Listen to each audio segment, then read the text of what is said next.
Muy bien, muy buenos días entonces a todos los presentes, que tengan un feliz sábado.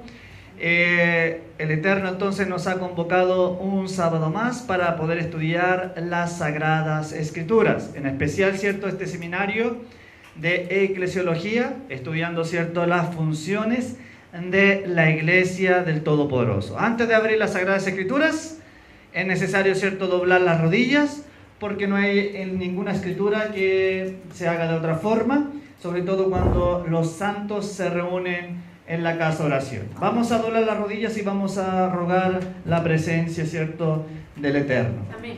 Bondadoso Dios y buen Padre Celestial, alabado y bendecido sea su santo y bendito nombre. Gracias le damos, eterno Dios, por un sábado más que usted nos ha concebido de vida y salud. Gracias también le damos por estar con nosotros, por estar culminando esta semana con bendición. A pesar de los problemas, de las dificultades, de los malos momentos que hemos pasado durante la semana, pero tú estuviste con nosotros. Te damos gracias, eterno Dios, por haber llegado también con nosotros este santo sábado, como también te pedimos humildemente, abra nuestro entendimiento, como también a las personas que nos están viendo por internet, que tu Santo Espíritu los pueda guiar, que tu Santo Espíritu los pueda ser el mejor maestro para las Sagradas Escrituras.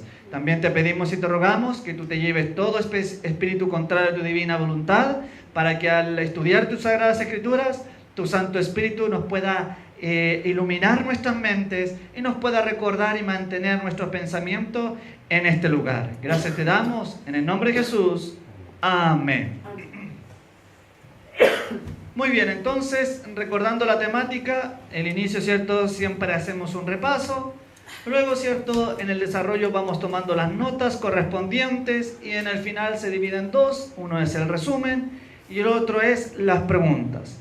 Nunca he entendido, ¿cierto?, a pesar de Dios me ha llamado a ser pastor, también a ser profesor, nunca en mi vida, en los tiempos de profesor, nunca he escuchado que resumen significa eliminar, sino que simplemente recordar, ¿cierto?, los detalles más importantes de lo que se ha hablado anteriormente.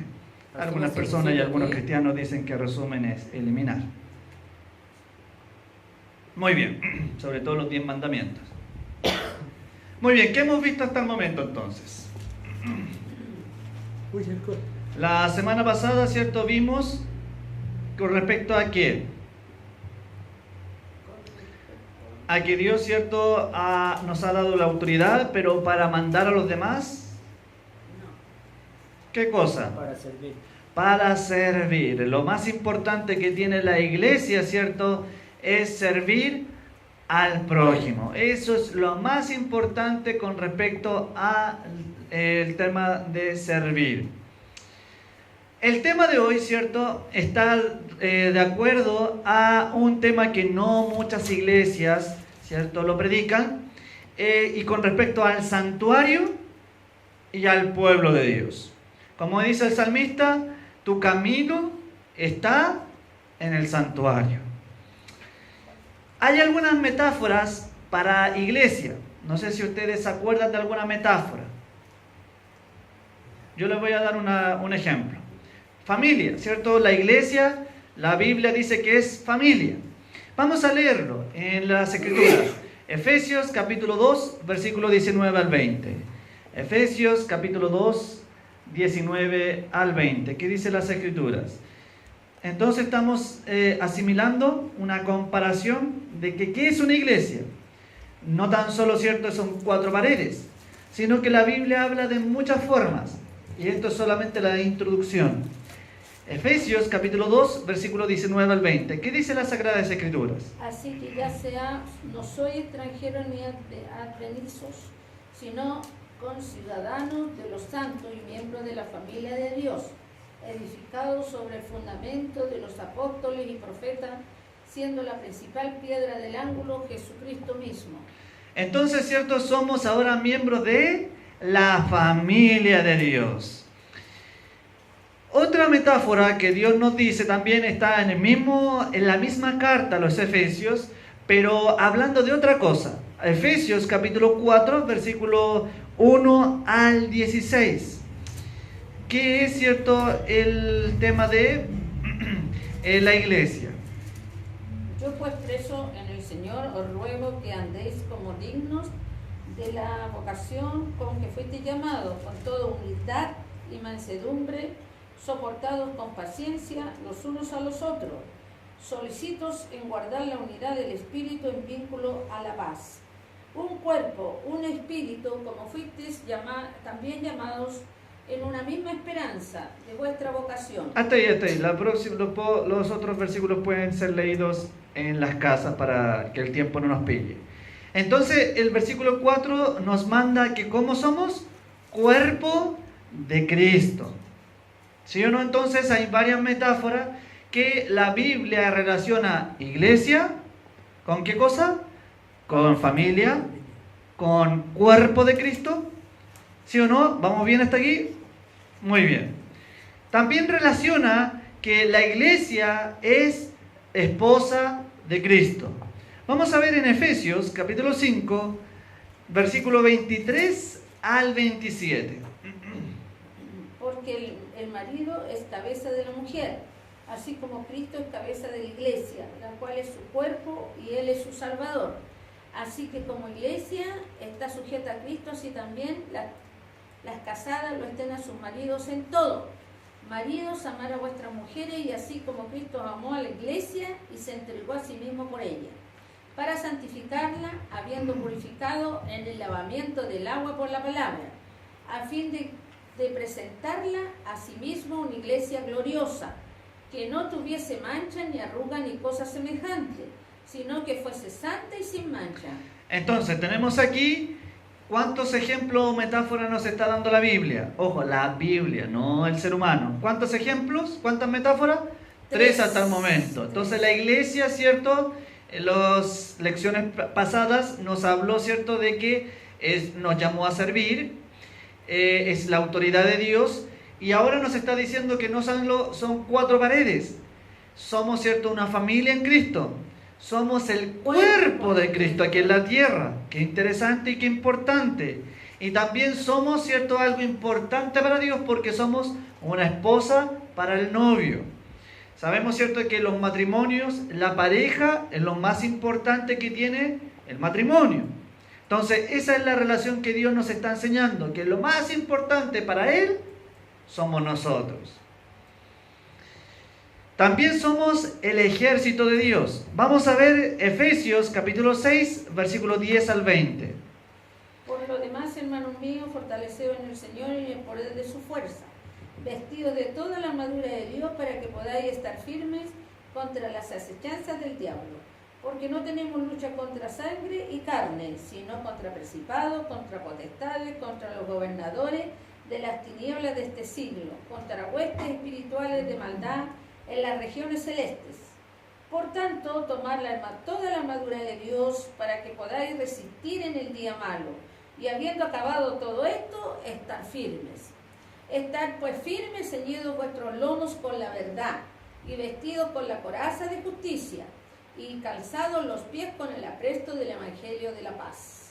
Sobre todo, tomar el escudo de la fe, con la que podáis apagar todos los dardos del fuego del maligno, y tomar el yelmo de la salvación y la espada del Espíritu, que es la palabra de Dios, orando en todo tiempo con toda oración y súplica en el Espíritu, y velando en ello con toda perseverancia y súplica por todos los santos, y por mí, a fin de que al abrir mi boca me sea dada palabra para dar a conocer con de nuevo el ministerio del Evangelio, por el cual soy embajador en cadenas, que con de nuevo hable de él como debo hablar. Entonces tenemos también que somos el ejército de Dios. No estamos jugando, sino que estamos en una guerra espiritual. También nos ha llamado a ser una nación santa. Acuérdense que cuando hablaba, ¿cierto?, de la esposa, hablaba que teníamos que ser sin mancha y sin arruga.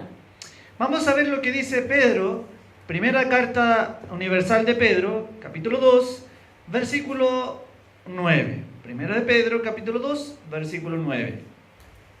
¿Qué dice las Sagradas Escrituras? Primera de Pedro, capítulo 2, versículo 9.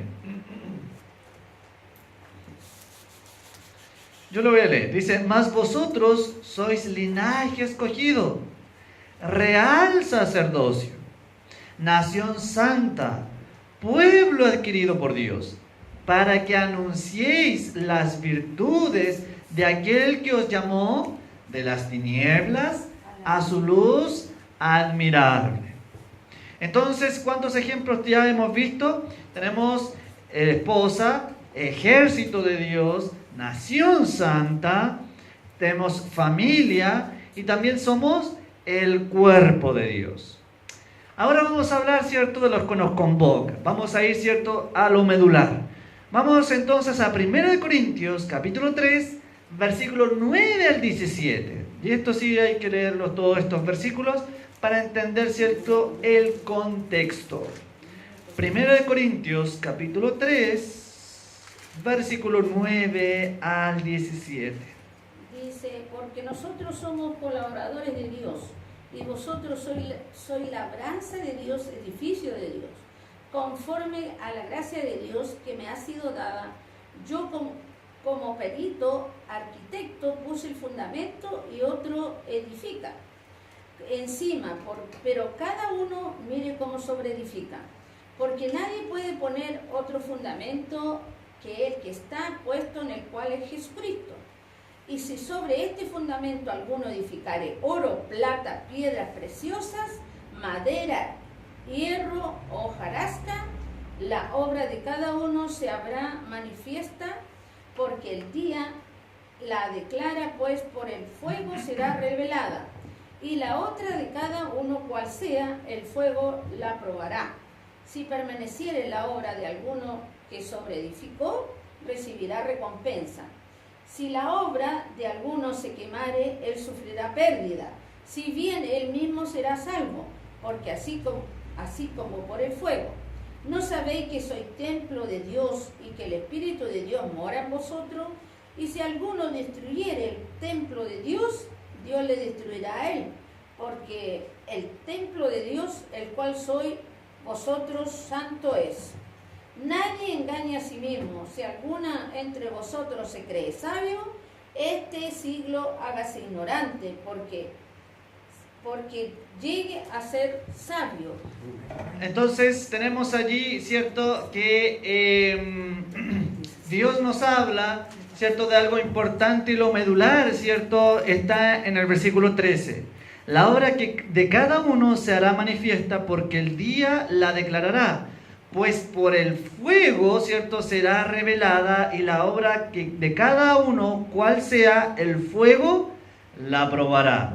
Recuerde que el apóstol Pedro también menciona algo importante. Menciona, ¿cierto?, que si nosotros no somos probados, ¿como qué? Como el oro, ¿cierto?, en el crisol. Es decir, cuando el oro, ¿qué pasa con el oro para hacer que salga, ¿cierto?, las malezas? Tiene que entrar al fuego, y todo lo malo, ¿cierto?, todo lo dañino de que está pegado al oro, se funde. Lo mismo pasa, ¿cierto?, con el pueblo de Dios. Dice que nosotros somos templo. Ahí sería mejor la traducción, sería un santuario para Dios. Y nos recuerda algo importante. ¿Se acuerda que en el santuario, una vez al año, en el 10º día del 7º mes, ¿qué caía? ¿Se acuerdan o no? En el lugar santísimo, Dios. la Shekinah, ¿se acuerda? O el fuego de Dios, ¿cierto?, que descendía del cielo una vez al año. ¿Y qué tenía que hacer el sumo sacerdote? Tenía que pedir perdón, no tan solo por su vida, sino también por todo el pueblo. Y el pueblo, ¿qué tenía que hacer? Saltar, jugar, gritar. ¿Qué tenía que hacer el pueblo mientras el sumo sacerdote estaba dentro? Tenía que estar ayunando, tenía que estar lamentándose por sus pecados, para que el sumo sacerdote, que estaba llevando toda la culpabilidad del pueblo, ¿cierto?, no muriese. Entonces el apóstol Pablo menciona, ¿cierto?, que si bien es cierto, uno puede edificar, otro puede poner el fundamento, pero lo más importante, ¿quién es dentro de la obra de Dios? ¿Quién es el más importante? Cristo. Dios mismo, ¿cierto? Dios mismo es el más importante, porque el apóstol Pablo nos recordaba, ¿cierto? En estos par de versículos, como en antaño, ¿cierto? El santuario era movible, pero ¿qué era lo más importante que tenía dentro del santuario? ¿Por qué era tierra santa? Ahora ya no es tan santa. ¿Por qué era santa esa tierra? Por el arca. Por el arca del pacto. ¿Pero qué más importante tenía el arca? Los 10 mandamientos, ¿cierto? Los 10 mandamientos era lo que hacía santo o sagrado, ¿cierto? Ese lugar. Así como en antaño también a Moisés, ¿cierto? En el arbusto de la zarza se le presentó Dios mismo, Jesús, ¿cierto? Y no se consumía, ¿cierto? ¿Y qué le dijo a Moisés? Saca las sandalias porque la tierra que pisas santa es. Entonces dentro de la casa oración no es cualquier lugar. No es un lugar para chismosear, ¿cierto? No es un lugar para jugar, sino que es una tierra santa, sagrada. ¿Por qué? Porque Dios es el que habita, ¿cierto? En medio de los santos. Sigamos entonces con otra idea. Entonces tenemos la primera idea, ¿cierto? Nos recordaba el apóstol Pablo el fuego, ¿cierto? Que descendía en antaño una vez al año. Y que purificaba al pueblo porque todos los días, ¿cierto? El pecador, ¿cierto? Iba al santuario y ¿qué hacía? Pedía perdón por sus pecados. ¿Y qué hacía entonces al santuario?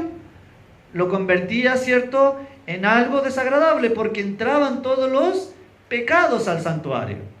Veamos entonces en 1 Corintios capítulo 6, versículo 17 al 20. 1 Corintios capítulo 6, versículo 17 al 20. ¿Qué dice las Escrituras? Pero el que se une al Señor, un espíritu es con él. Unir en la fornicación cualquier otro pecado que el hombre cometa, que está fuera del cuerpo. Mas el que fornica contra su propio cuerpo peca.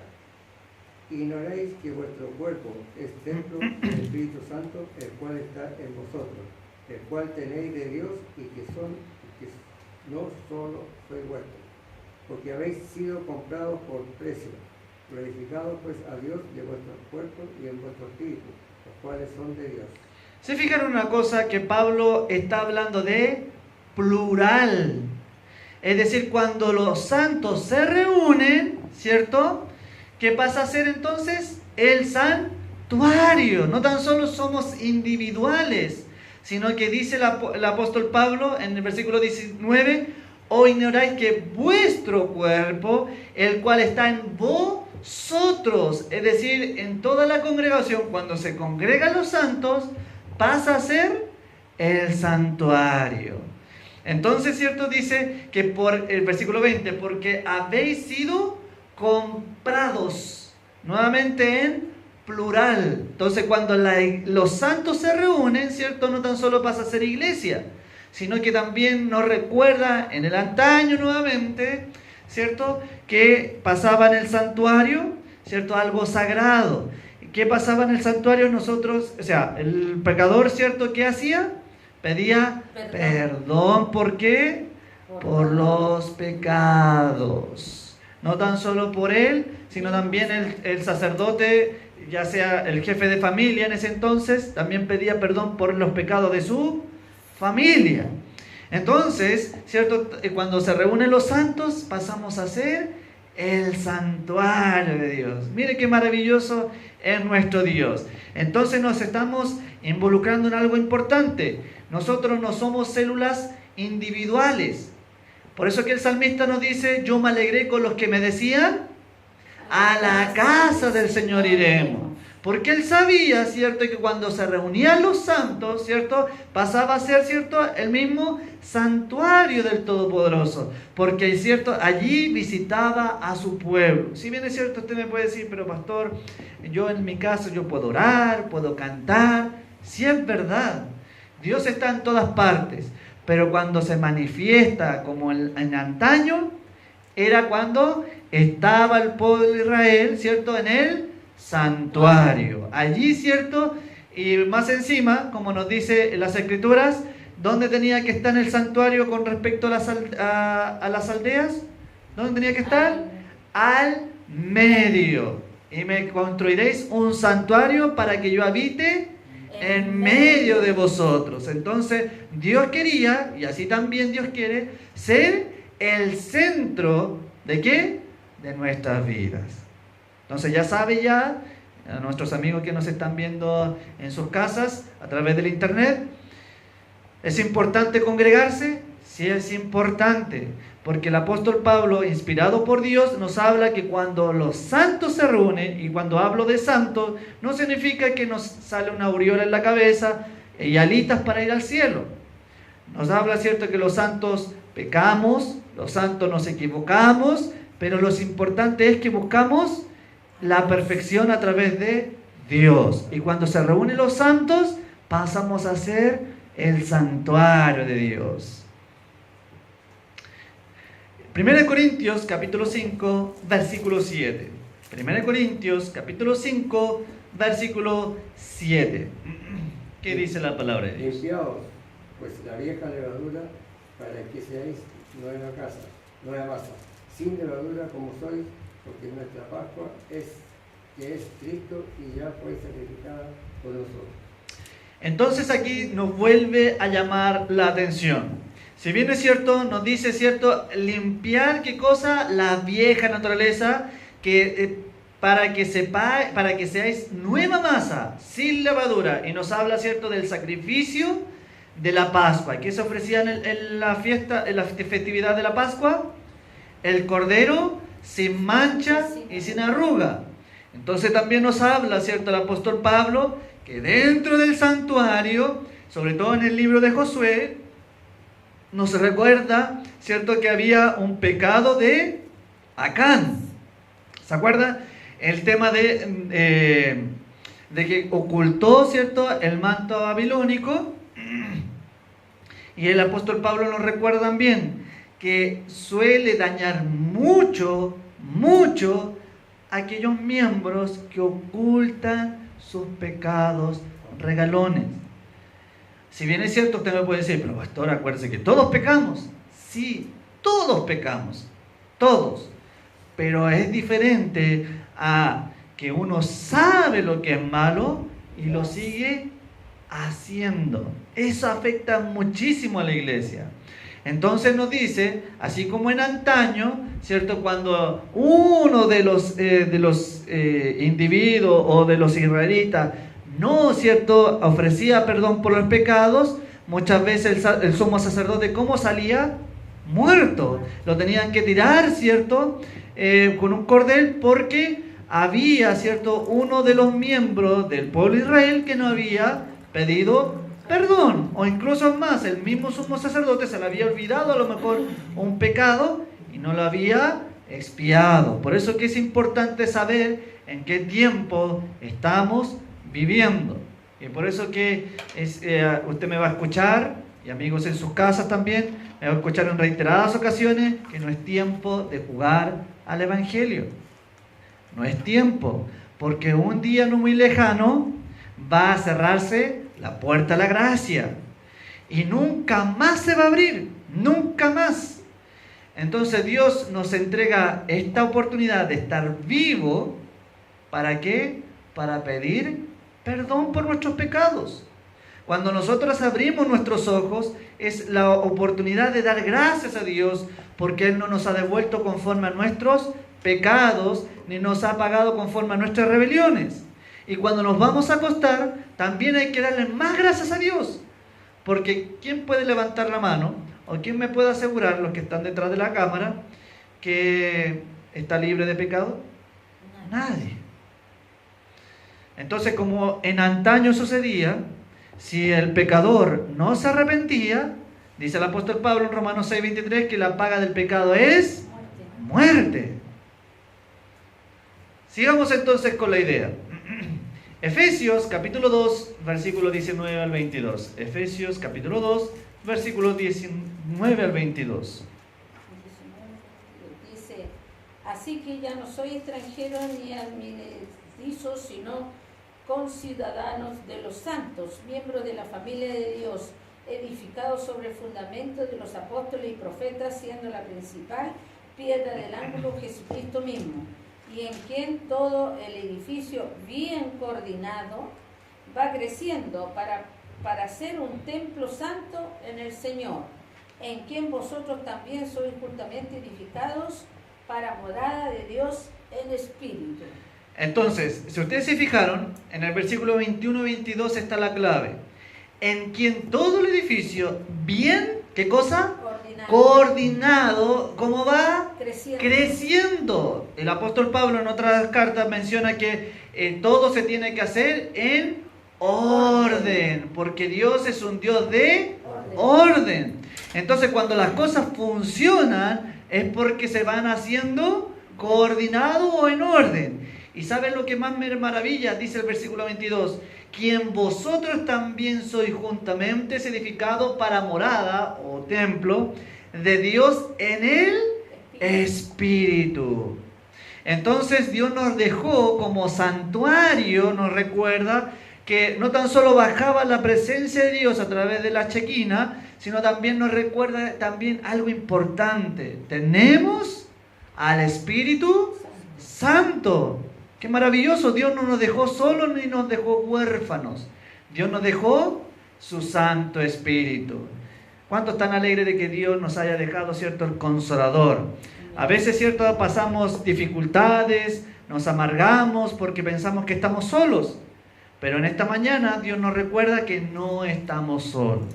Que el Espíritu Santo es el mejor amigo que nosotros tenemos. Y más aún, como dice en el libro de Revelaciones, o como usted quiera llamarlo, Apocalipsis. Bueno, si usted quiere hablar griego, como usted quiera. Pero la palabra Apocalipsis significa revelar. Así que dice el libro de Revelaciones que nuestras oraciones suben a nuestro Dios, ¿cierto? Y van al altar del sacrificio. Y también dice el apóstol Pablo que el Espíritu Santo, ¿cierto?, arregla nuestras oraciones para que lleve, ¿cierto?, la presencia de Dios como un perfume agradable. Sigamos entonces. Qué interesante entonces es el tema del santuario. Para hablar, ¿cierto?, de iglesia, también necesitamos recordar el tema del santuario. Para poder arrepentirme de mis pecados, ¿qué tiene que hacer el pecador? Tiene que obedecer la voz ¿de quién? Del Espíritu Santo. 1 Timoteo, capítulo 3, versículo 15. 1 Timoteo, capítulo 3, versículo 15. 1 Timoteo, capítulo 3, para así tardo sepas cómo debes conducirte en la casa de Dios, que es la iglesia del Dios viviente, columna y baluarte de la verdad. Ya. Entonces, nos habla el apóstol Pablo, inspirado por el Espíritu Santo. ¿Qué es la iglesia? Es columna y baluarte. Esos dos símbolos significa que es para atacar y para defenderse. Entonces, ¿la iglesia en sí es una célula aparte? No. Todos nosotros, ¿cierto?, cuando nos reunimos en la casa de oración, recién pasamos a ser el santuario de Dios.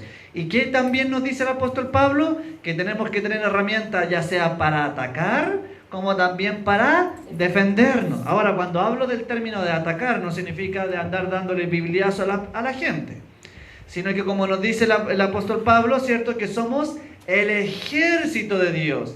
¿Y contra quién estamos luchando? Contra el ser humano, contra el hombre, contra la mujer, contra el padre, contra la madre, contra huestes espirituales, contra regiones celestes, contra ciertas potestades. Entonces, nuestra lucha no es contra el ser humano, no es contra el vecino, no es contra el amigo, sino que contra el adversario de las almas. Entonces, cuando nos dice el apóstol Pablo que menciona este tema, ¿cierto?, que la iglesia o el santuario tiene que estar preparada en todo tiempo, ya sea, ¿cierto?, para instruir como para defender la fe, como dice el apóstol Pedro, ¿cierto? En todo momento debemos estar preparados para presentar defensa ¿de qué? de nuestra fe. ¿Pero de qué forma? Con mansedumbre. ¿Vamos bien hasta aquí entonces? Muy bien. Espero que en sus casas también estén dando cierto, nos están siguiendo con este tema. Vamos entonces a 1 de Pedro capítulo 2, versículo 4 al 10. 1 de Pedro capítulo 2, del 4 al 10. ¿Qué dice las Escrituras? 1 de Pedro 2, del 4 al 10. Solamente del 4 al 8, porque ya lo leímos el versículo.